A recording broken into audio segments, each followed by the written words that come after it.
soar like eagles. Isaiah 40:31, but those who hope in the Lord will renew their strength. They will soar on wings like eagles. They will run and not grow weary. They will walk and not be faint. As I drove today, I was on the phone with Joe Monagon. Yes, I made sure to stay safe. I used the beats that Pastor Brandon gave me. While I was stuck in traffic, I noticed a large bird in the Rio Grande. Initially, I thought it was a black buzzard.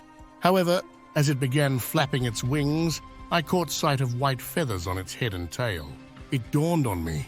It was the majestic American bald eagle, feasting on a fish right there in the Rio Grande. Despite the traffic jam, I was able to witness this breathtaking sight of beauty.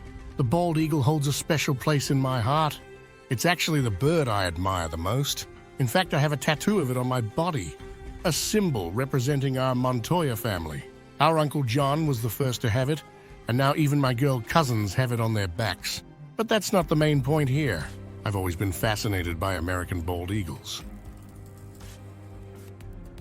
In fact, I've delved deep into studies about them. While I was chatting with Joe about bald eagles, we discussed how they mate for life and even talked about molting. But to witness the sheer beauty of one outside of a zoo was truly awe-inspiring.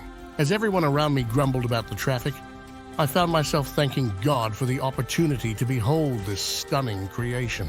Molting is a natural and necessary process for birds, including eagles, and it is not generally considered to be painful for them. The process of shedding old feathers and growing new ones is regulated by hormonal changes and is essential for maintaining healthy plumage.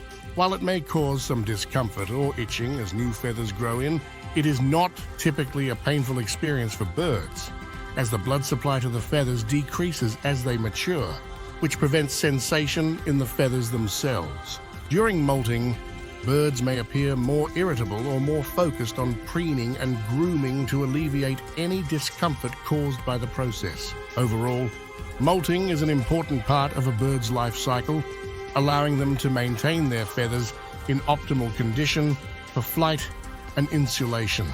And it is not considered to be a distressing or painful experience for birds. Molting in eagles, which involves shedding old feathers and growing new ones, can be linked to the spiritual idea of personal transformation and renewal found in the passages such as Romans 12:2, where believers are encouraged to be transformed by the renewing of their minds.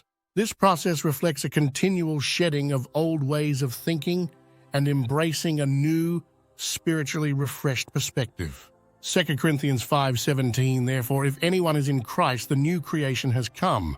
The old has gone. The new is here.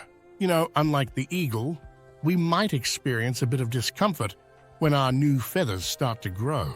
It's a natural process that every eagle has to endure, even during the not-so-pretty phase of molting. Similarly, as Christians, perhaps we should try to align ourselves more with what Christ is trying to shape in our lives rather than resisting, complaining, or overreacting when things get tough.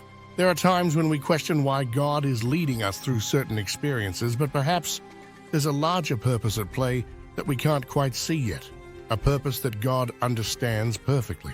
So what is God working on within you? What are those old feathers that you need to shed? What are the things that we still need to let go of in order to fully embrace the new life He has for us?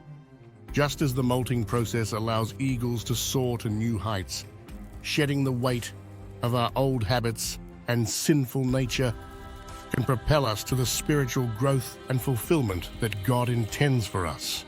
Clinging onto the past only weighs us down, hindering our ability to truly embrace the transformative journey that God has in store for us. When we place our hope in the Lord, our strength will be renewed. We will soar on the wings of eagles, run without growing weary, and walk without fainting. To reach these heights, we must be willing to let go of the things that are preventing you to reach the heights that you're intended to reach.